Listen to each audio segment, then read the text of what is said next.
뭡니까? 주님의 지상대명령에서 제일 메인 동사 뭘 해야 되고 그걸 하기 위해서 그게 세 가지 활동이 있다 이렇게 말씀드립니다. 가라.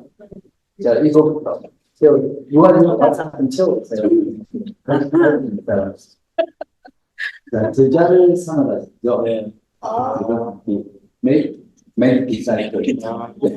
다들 처음 듣는 거죠. 진도 안 하니까 제일 기대해야 돼. 그죠? make disciples.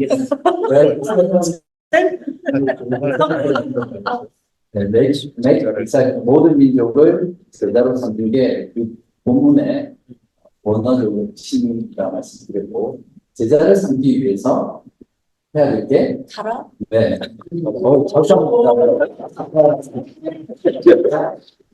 가라는 반말이죠. 박수. 네. 가서 이제 가라죠. 모든 민족을 제자 삼으려면 제자 삼을 대상이 있는 곳으로 먼저 가야겠죠. 그리고 이 가라는 건 먼저 가서 제자를 삼는 것도 있지만 계속 제자를 삼기 위해서 계속해서 온고잉 활동이다. 그 다음 뭡니까? 전하라? 네? 전하라? 하나 맞췄으니까 연결된다. 세례. 세례. 아, 세례를 줘야 돼. 맞아요. 세례를 주라. 세례를 주는데 아버지와 아들과 성령의 삼위하나님의 이름으로 세례를 주는 거예요. 근데 세례를 준다는 거는 오늘 하겠지만 회심이 전제되어 있는 거죠. 복음을 전하고 믿고 회심한 자가 세례를 받습니다. 그리고 그 다음 뭡니까? 가르치자 맞습니다. 미드컴 사이에 왠지 불이 붙을까요? 그죠? 가르쳐 지키게 하라. 근데 한글 성경에는 지키게 하는 게 더 강조된 것 같지만 실제로 보면 지키도록 가르쳐서 지키게 하긴 힘든 데 그는 강요가 되니까 이제 제가 가르칠 때 또 여러분이 가르칠 때 지키도록 가르치면 그 사람이 순종하면서 살아갈 수 있습니다.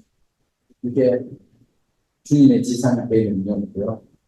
일단 기본적으로 리드콤 개척 사역의 본질적 사명이다 이렇게 이해하시면 됩니다. 그래서 제가 나왔고요.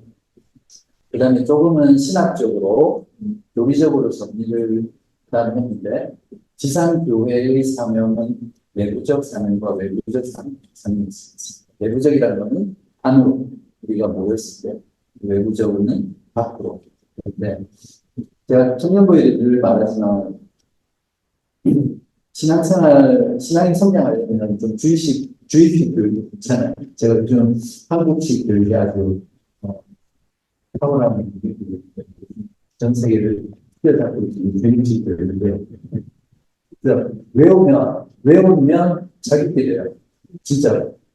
제가 그림 그리는데 요거 그냥 이미지를 딱 찍어 놓으세요. 그러면 아주 쉽게 정리가 됩니다. 그리고 이것도 외우세요.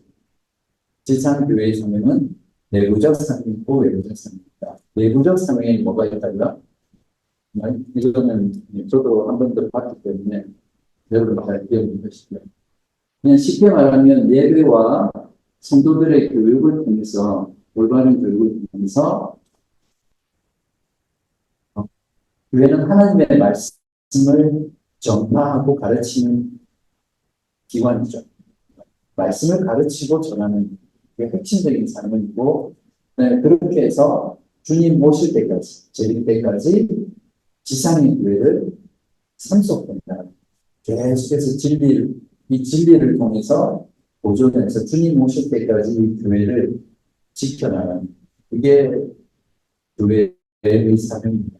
정말 중요하죠. 진리를 보존해서 다음 세대로 계속 물려줍니다. 그 다음에 외부적 사명은, 여기는 내부적 사명, 외부적 사명 다 같이 있죠. 그래서 외부적 사명에는 말 그대로 세상의 복음을 전하는 거하고,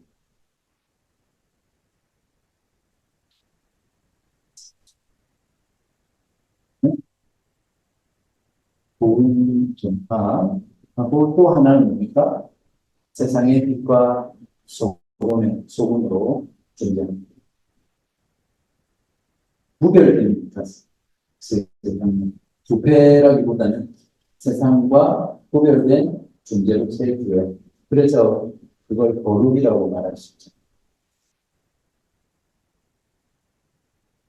수사가 잘 되겠습니다. 잘 정리되시죠? 아무도 고민 안 하시니까. 각 그룹에서 대표로 나오셔서 그 그룹에서 공부하시면서 같이 서로 나누면서 참된 교회의 외적인 토지들, 내적인 부분 말고 겉으로 보이는 그런 토지들이 무엇인지 이거부터 나오셔서 대표로 우리 여성 그룹 저거를 그대와 생각은 다르지. 자, 아무나 적었으면 아니 적었어요. 파랗다.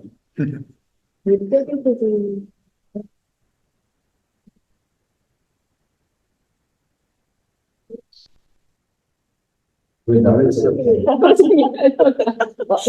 이 집에서 가르쳤어요. 그 그룹 모임에 이거 아까 배운 거 하라는 게 아니라 아까 성경 공부한 네, 거 그 내용 중에 공부한 걸 지지에 지우개. 아, 저쪽 보다 지울까요? 예. 아니면 그룹에서 안 써요? 근데 저희 원하는 답이 아닌 거 같아요. 그룹은 나와서 했어요. 저쪽 그룹 아, 먼저 근데 저희 적으로 하나는 맞춰야 집에 보내요. 네? 형제로 원시경제 나왔어요. 공부 안 한다. 저희는 4개밖에 못 찾았어요. 이게 저 내가 아니야. 내일 생각 깜짝 놀랐어. 5개 더 있어. 5개가 있다는 건 아니고 그냥 다섯 세대 또 세대를 이거 보면 전화는 성경 구절 잘 보면 답이 나와. 그런 구절이 4개라서 저희는 4가지 좀 있어요.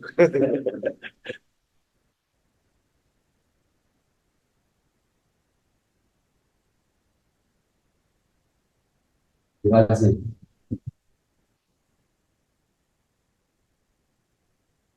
우리 여성 그룹은 다르게 하셔진 거 있나요? 저희도 비슷한데요. 지리를 찾고 한번 적어보세요. 이거 모른다 생각하고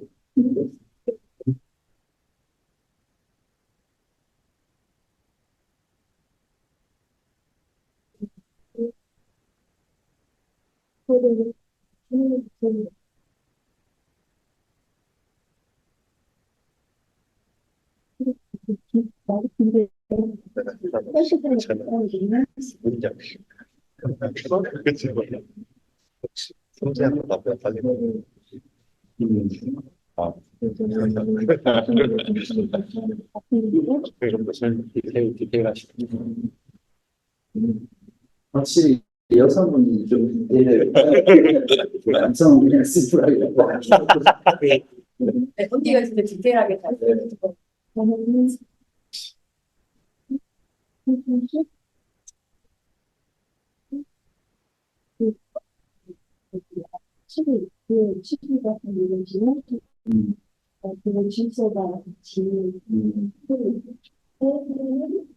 그다음에 두세 사람이 모인 곳 모여 믿음 모임 중에 전도하는 거 네 조금 더 위에 뭐 진리 성도와 마지막에 우리 두세 사람이 주님의 이름 모이니까 이제 믿음의 사람들이 모여서 모임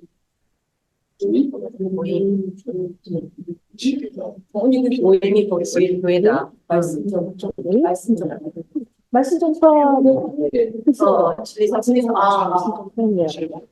뭔가 훨씬 처음 들어봤어. 건지가 보고도 시대를 좀. 똑같다 그죠? 네. 또 하나는 줘야 되고. 와, 한번 박수 서로 박수를 하면 그치. 딸기. 근데 진짜 정확하게 이걸 조금 용어적으로 정리를 하면 진리가 말씀, 하나님의 말씀, 복음을 순수하게 전하는 첫 번째 표지입니다. 참된 교회의 외적인 표지인데 일단 세 가지가 있어요. 여러 가지가 있을 수 있지만 이게 없으면 참된 교회가 아니다라고 하는 가장 핵심적인 거. 이게 빠지면 다른 거는 참된 교회의 표지기는 한데 빠져도 그거 없다고 참된 교회는 아니다. 이런 걸 빼는 거예요. 오랫동안 교회사 속에서 신학자들이 성경 말씀을 통해서 정립한 교리적 내용인데요. 하나님의 말씀을 바르고 순수하게 전합니다. 그래서 바르고 순수하게 이게 중요합니다. 두 번째는 그리스도께서 제정하신 세례와 성찬 이거 붙이면 됩니다. 세례와 성찬을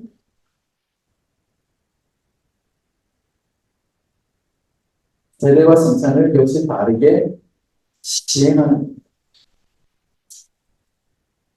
보통 왜 합치냐면 세례와 성찬을 뭐라고 부릅니까? 세례와 성찬 합쳐서 네? 성례라고 부르죠. 로마 가톨릭은 7가지 성례가 있어요.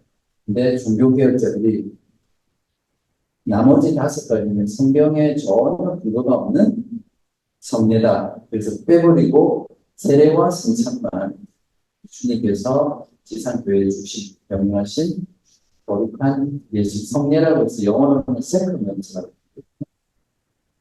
가톨릭은 결혼식도 성례에 들어가고 그리고 목사가 신부가 사제 서품을 받을 때 그 식도 성례입니다. 하여튼 총 7가지 성례가 있어요. 그래서 이 중에 5가지는 성경적 근거가 없이 자기들의 전통으로 만드는 거기 때문에 다 없애고 딱 2가지 세례와 성찬 이걸 거룩한 것이 성례라고 이렇게 표현합니다. 그래서 두 번째가 성례를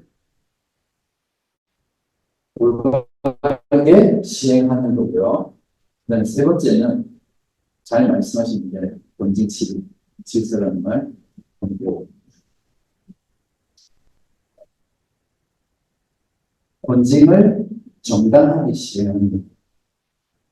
본징이라는 것은 권고와 징계, 치리 이런 것들이 다 포함되어 있겠죠. 그래서 참된 교회의 외적인 표지들은 이 3가지입니다. 외워볼까요? 또 주십시오. 말씀, 그냥 일단 말씀, 성례, 본징 3가지. 하나님의 말씀을 바르게 순수하게 선포하는 거고 성례를 올바르게 시행하는 거고 본징을 정당하게 행하는 것, 시행하는 것, 그 3가지입니다.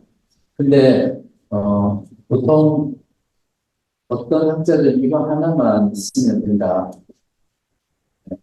참된 교회, 자 먼저 3가지 했는데 참된 교회와 완전한 교회는 어떻게 다릅니까? 완전한 교회가 있을 수 있습니까? 우리 완전한 교회를 주도해야 됩니까? 아니죠. 이 세상에 있는 완전한 교회가 있을 수 없습니다. 재림시에 주님께서 완성하실 그때 교회는 완전해지고 세상의 모든 교회는 완전한 교회는 없습니다. 그렇지만 참된 교회는 있습니다. 그래서 우리가 앞으로 교회를 할 교회는 참된 교회를 추구하는 교회죠. 참된 교회니까 안 되는 겁니까? 거짓된 교회, 가짜 교회. 이 참된 교회라는 표지가 왜 나오냐면요. 중세 로마 가톨릭이 점점 사도들, 예수 그리스도와 사도들이 가르쳐 주신 그 참된 복음 말씀 교회에서 점점 벗어나다가 약 1000년 동안 잘못된 교회를 해왔잖아요. 그래서 거기에서 개혁했는데, 그러면 거짓된 교회와 참된 교회가 무엇이냐? 그걸 위해서 연구한 게, 그래서 정립한 게 이겁니다. 그래서 세 가지인데, 어떤 사람은 말씀만 있으면 된다. 맞습니까? 또 하나님의 말씀만 바르게 선포하면 참된 교회입니다. 그래서 이거 하나만 기준으로 삼는 신학자도 있고, 어떤 학자들은 성령까지, 말씀과 성령, 두 가지. 존 칼빈 같은 경우는 이 두 가지만 했어요. 근데 존 칼빈도 그의 기독교 강조나 이런 책들을 보면 본질은 정말 학교예요.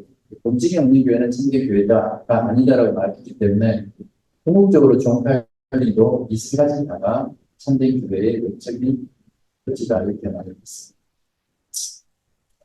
그래서 이 세 가지가 없는 교회는 엄밀히 말하면 참된 교회다. 그래서 참된 교회가 이 세 가지가 있는 교회인데, 예를 들어서 어떤 교우들끼리 싸웠어. 아니면 상처받고 상처 주고 그런 일 때문에 교회를 떠날 수는 없는 거예요. 왜냐하면 그 교회는 여전히 참된 교회입니다. 그런 일들 때문에 떠나면 그건 교회를 분리시켜서 나오는 겁니다. 그래서 종교개혁자들은 무조건 나오지 않았어요. 거짓된 교회였기 때문에 그곳에서 참된 교회를 회복한 거죠. 제가 왜 이 부분을 이번 편에 일단 나눠드릴게요.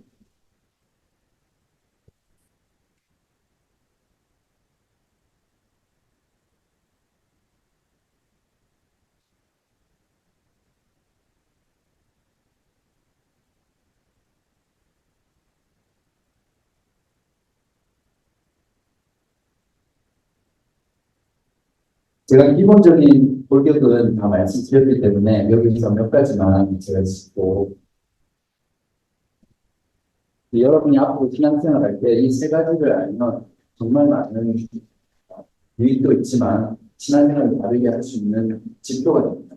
거기 보시면 교회의 불완전한 모습이나 부정적인 모습을 보고 교회에 속하지 않으려고 하는 것은 오류라는 거예요. 그것 때문에 교회를 떠날 수 없어요. 교회를 떠날 수 있는 유일한 이유는 그 교회가 하나님의 말씀을 바르게 전하지 않는 것. 복음을 전하는데 그 복음이 가짜 복음이에요. 그런 교회는 벗어나야 된다고 우리가 말할 수 있죠. 그렇지 않는 이상은 그 교회를 떠날 수 됩니다.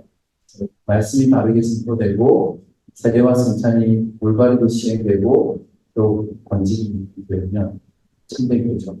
거꾸로 말하면 저희들이 저와 여러분이 함께 세워나갈 기회는 참된 교회가 가져야 될 외적인 세 가지 토지를 신실하게 지켜내고 보존하고 시행해 나가야 된다는 말씀을 드리고 싶습니다. 다음번에는 내적인 토지, 거룩성이라든지 공의성이라든지 이런 것도 좀 다르겠지만 일단 외적인 토지에서 이 세 가지를 여러분이 항상 마음에 염두를 두고 이것이 있어야 참된 교회다. 그렇게 해도 우리 교회가 이것을 우리가 성실하게 이루어 나가야겠다. 이런 마음에 하나님이 있어야 되겠습니다. 여기 파란색 글씨를 보면 1561년 개혁교회가 작성한 벨기에 신앙 고백서가 있거든요. 거기에 보면 아름다운 문장으로 참된 교회의 표징에 대해서 이렇게 쓰고 있습니다.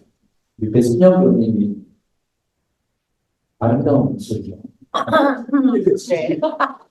이거 진짜 네. 참 교회의 표징은 다음과 같다. 순수한 복음이 전파되고 그리스도가 제정하신 성례가 시행되며 번징을 실시하여 죄를 징계하고 모든 것이 하나님의 순수한 말씀에 따라 진행되며 말씀에 어긋나는 것은 거부하고 오직 예수 그리스도를 교회의 유일한 머리로 인정한다면 그것이 바로 참 교회이다. 네, 감사합니다. 첫 번째, 하나님의 말씀이 복음을 순수하게 전하는 게 첫 번째 요소인데, 아까 진리라고 잘 써주셨어요. 교회는 진리의 기준과 같죠. 하나님의 말씀을 바르고 정확하고 순수하게 증거하는 교회가 참된 교회이기 때문에, 제가 이 부분에 있어서 적용에 이렇게 썼습니다. 우선, 제가 이제 어떤 면에서 목회자가 가지고 있는 가장 큰 책임이죠.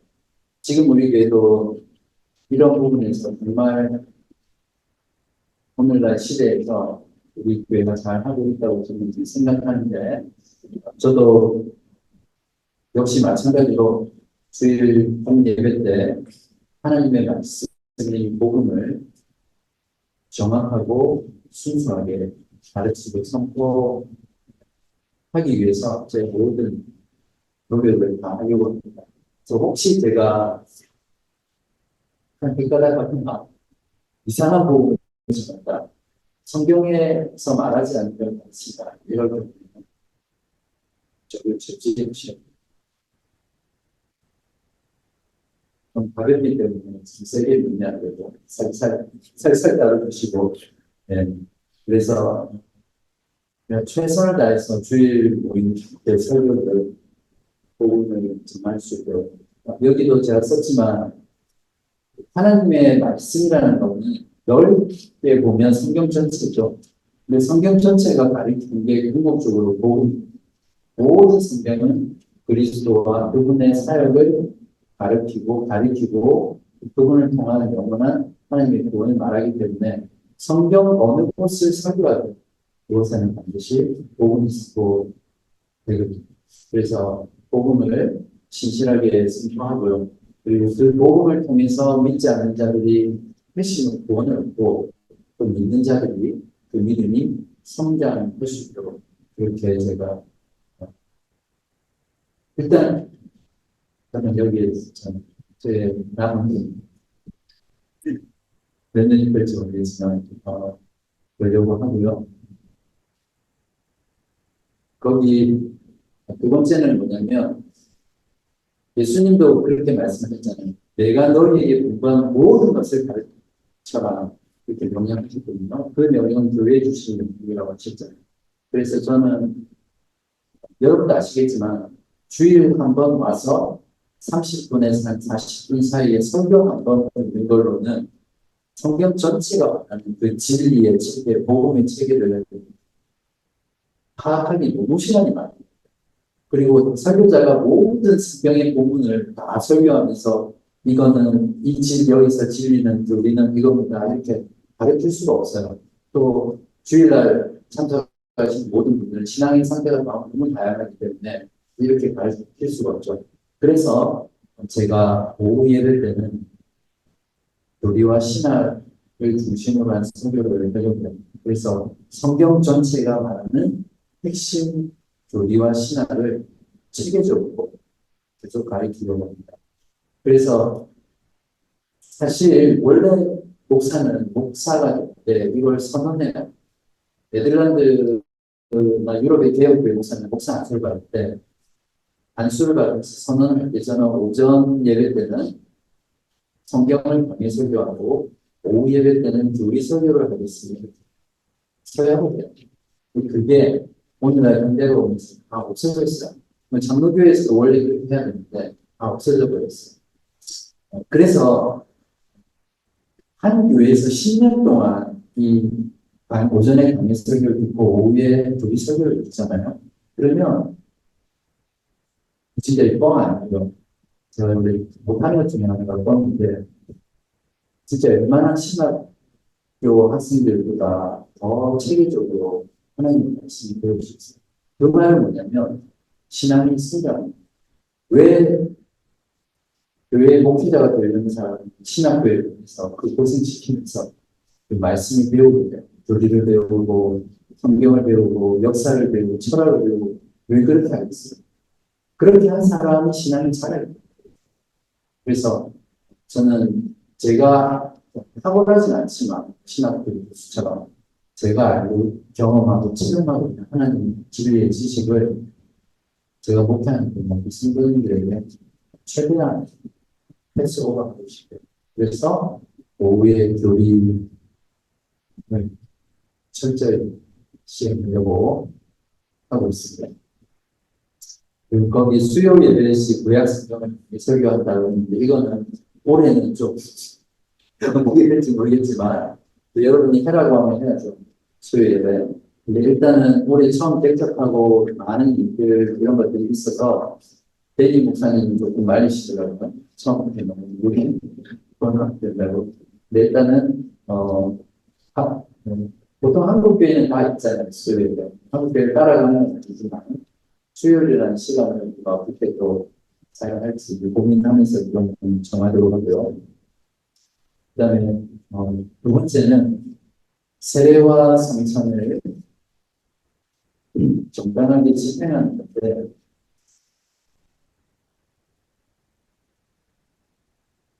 세례와 성찬이 중요합니다. 요즘은 세례와 성찬은 잘 안 하지 않아요.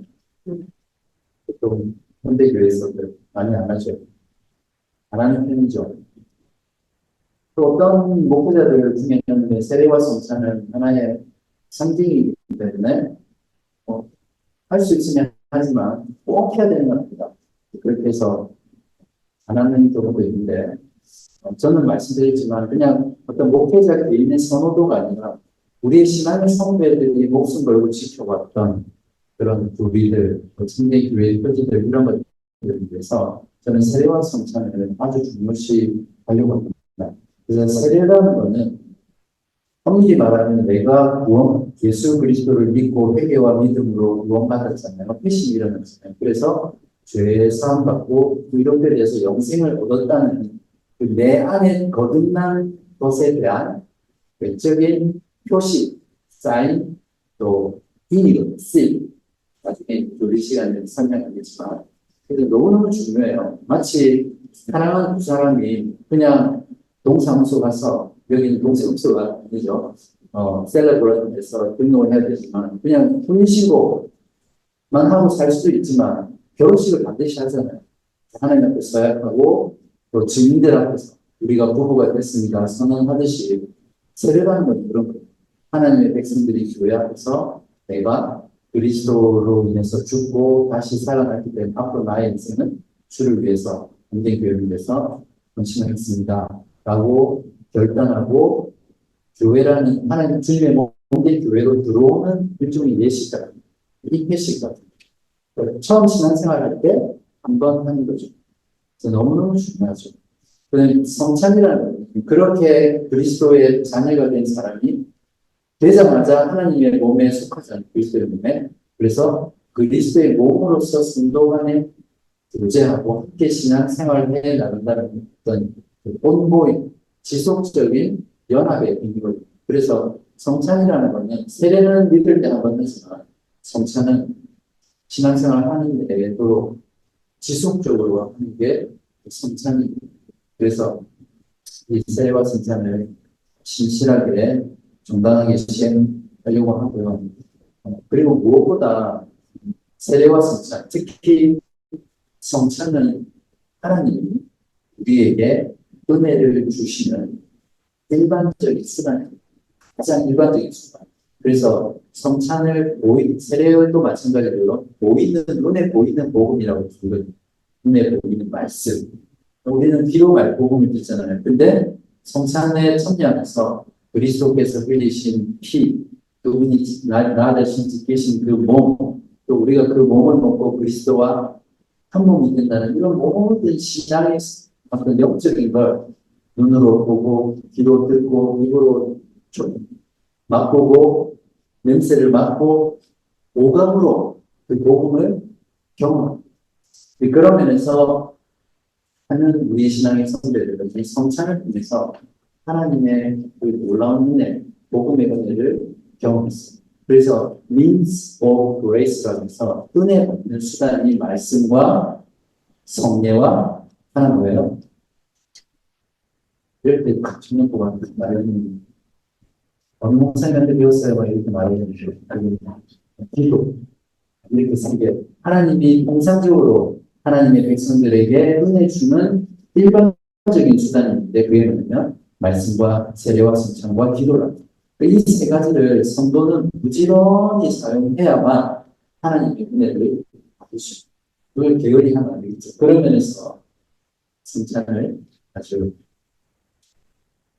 자주 그리고 바르게 시행하는 겁니다.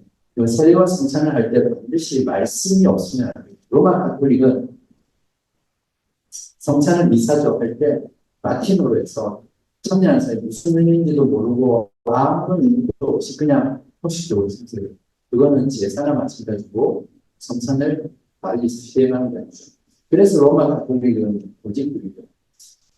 그래서 항상 세례와 성찬을 통해서 그 의미들을 말씀을 통해 알려드리고 그 참여하는 모든 성도들이 그것을 통해서 하나님의 은혜를 경험할 수 있도록 그렇게 하려고 합니다.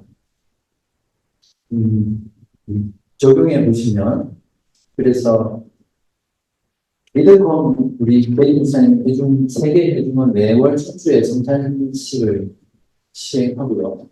저희도 그에 맞춰서 집비가 모자라면 사든지 같이 하는 아니면 다른 날 바꿔서 하든지 해서 저도 한 달에 한 번은 정해놓고 성찬을 거행하려고 하죠.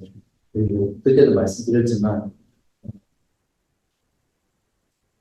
복음 전도를 통해서 회심한 예수를 믿게 되는 사람들은 어떤 정도많은 기회를 거쳐서 세례를 주는 것을 주장을 많이 필요로 합니다. 우리 대리 목사님도 작년에 7분의 세례를 주었다고 했는데 들으면서 여러분 굉장히 격려가 되고 이게 교회지 그런 생각이 많이 들잖아요.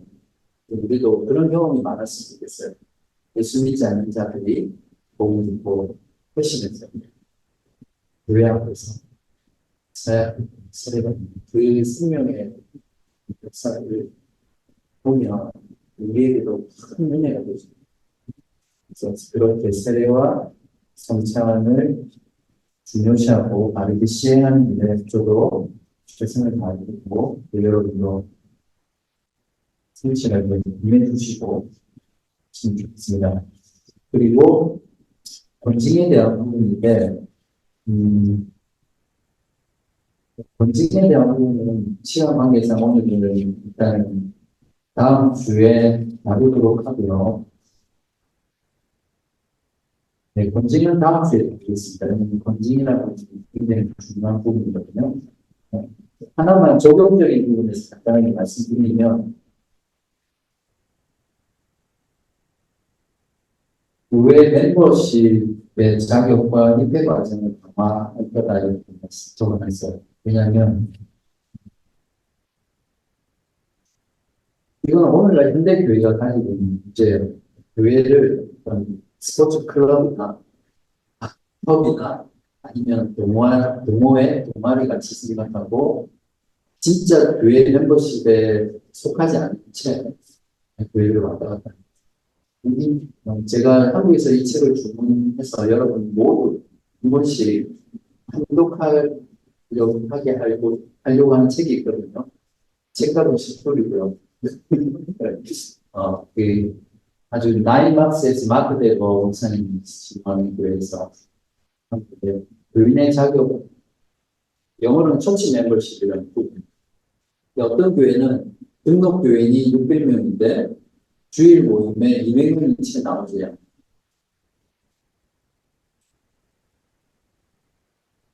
그러니까 제적 인원은 많은데 실제로 교회로 주일 예배에 모이는 인원은 많으면 70대, 60대.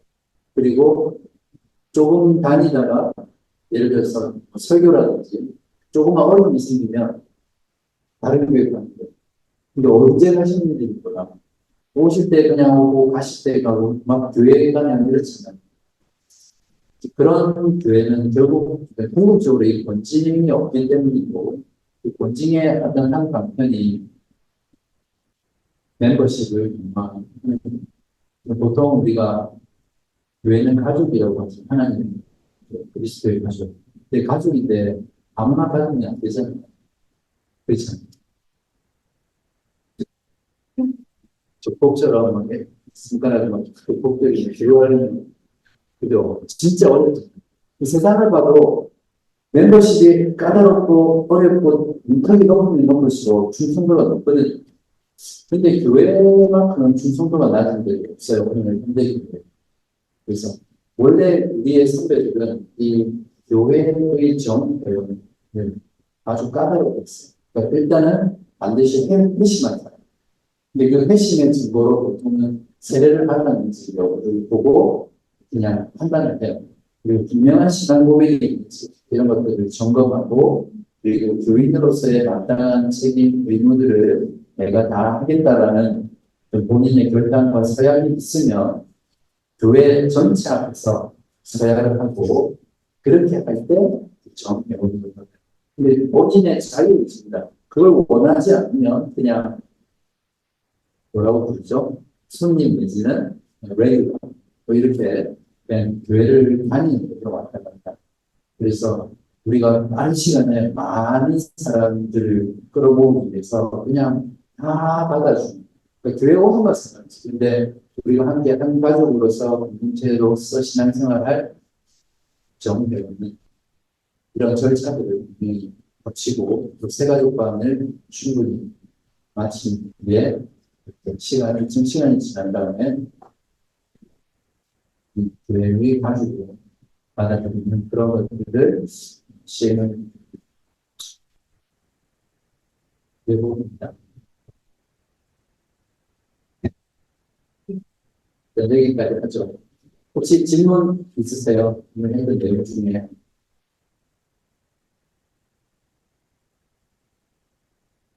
네, 정말. 세례를 바르게 시행하는 게, 네. 바르게 시행하는 게 세례를 그런 어떤 주의해야 될 점들이 있을까요? 저는 개인적으로 세례를 받았던 기억이 중학교 때를 기억하거든요. 교회에서 문답이 있어서 세례 문답. 네.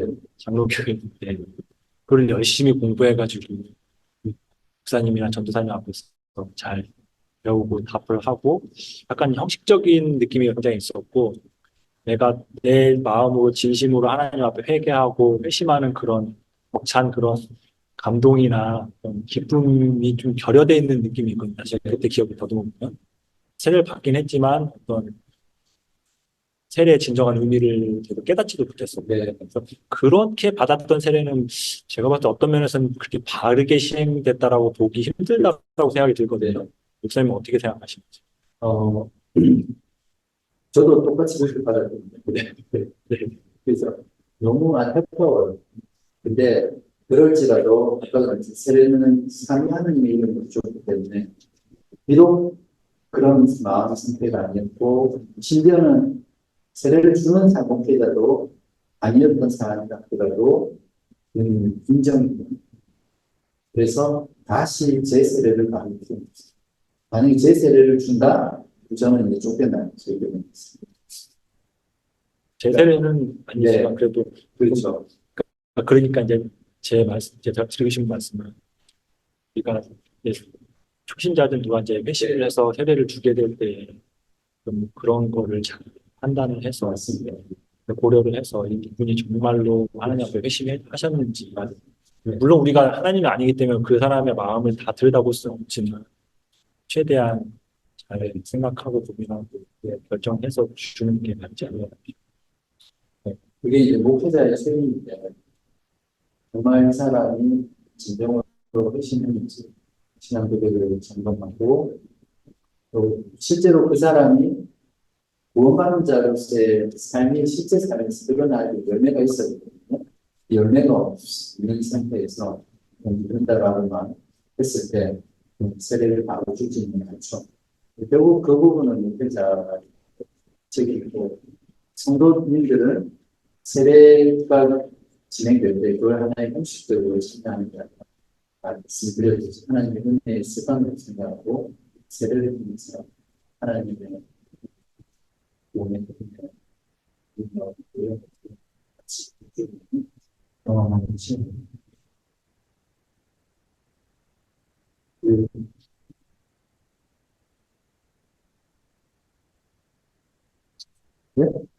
자꾸 시계. 오늘 9시 정도에 마치고요. 네, 또 질문 있어요? 네, 네. 유아 세례가 있잖아요. 예, 아기 태어나면 예. 그거는 중요성이 얼마나 중요한 건지 유아 세례가. 그 유아 세례는 어느 교단이냐에 따라서 신학적인 부분이 틀리거든요. 근데 장로교는 유아 세례를 반드시 줘야 돼요. 그래서 저희들은 장로교에서 신앙생활을 했기 때문에 비례적인 유아 세례를 주고, 또 저도 저를 칼림주의라고 그러고 좋아요. 어쨌든 저도 유아 세례를 정말 중요하게 생각하는 목회자 중에 한 사람이고요. 그리고 앵글리칸 교단에서도 유아 세례를 굉장히 강조합니다.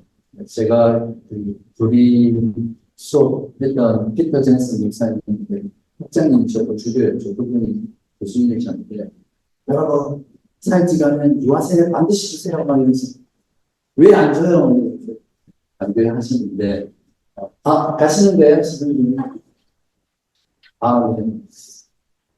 그래서 근데 우리 시드니 앵글리칸 내에서도 목회자가 어떤 유아세례에 대해서 어떤 관점을 가지고 있느냐에 따라서 유아세례를 강조하지 않는 목사님도 있고 강조하는 목사님도 있어요. 근데 교단에서 그걸 터치를 많이 하진 않아요.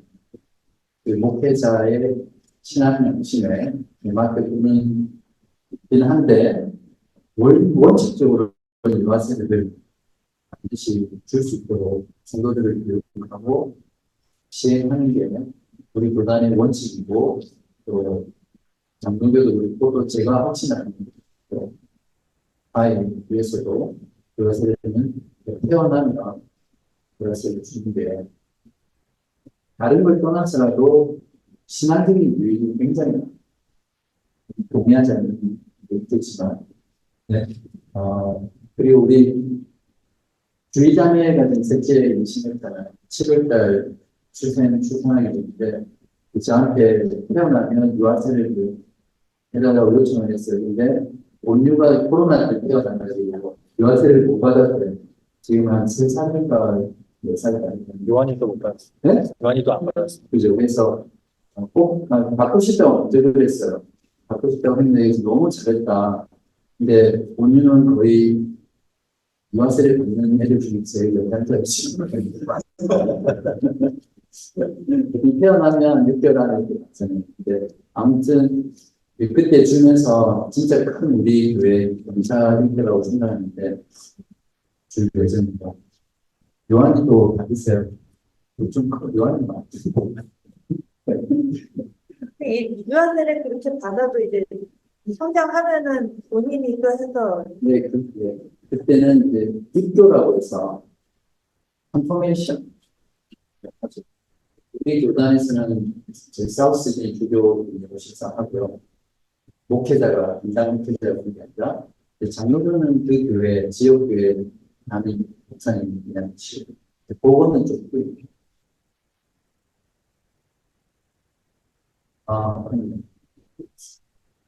네. 제가 세례명이 헬레나인데 네. 제 부모님이 캐톨릭이어가지고 유아 세례를 한국에서 했고 남미로 이제 이민을 갔을 때 거기는 저희 브로카가 한인 성당이 없다. 그래서 자기가 다니는 장로교를 개종을 해라. 그래서 개종을 하게 됐어요. 그런데 이제 중요한 거는 저희 부모님은 뭐 맞벌이 하시느라고 바쁘시니까 신앙생활을 잘 하지는 못하셨지만 유아 세례를 자녀들한테 다 줬고, 그 다음에 우리가 브라질에서 이제 개종을 하고는 개인적으로 저는 개인적으로 주일학교 수련회를 가서 정말 예수님을 고백하고 그렇게 고백하고 그랬는데 여기 호주로 와서 장로교회를 이제 또 찾아서 중앙장로교회를 다니면서 15살 때 입교를 했거든요. 신앙을 어떻게 고백하나 이제 목사님이랑 응답하고 맞아요. 이게 캐톨릭에서 세례를 받았다고 인정을 제세를 하고 우리 민수형제도 태포에서 세례를 받았죠. 대종 10만 헌금이시 한 지금 2년째 미국에 있어요. 제가 하라고. 나 네, 곧 하리라 했습니다. 네. 그래, 우리 남은 시간 5분 안에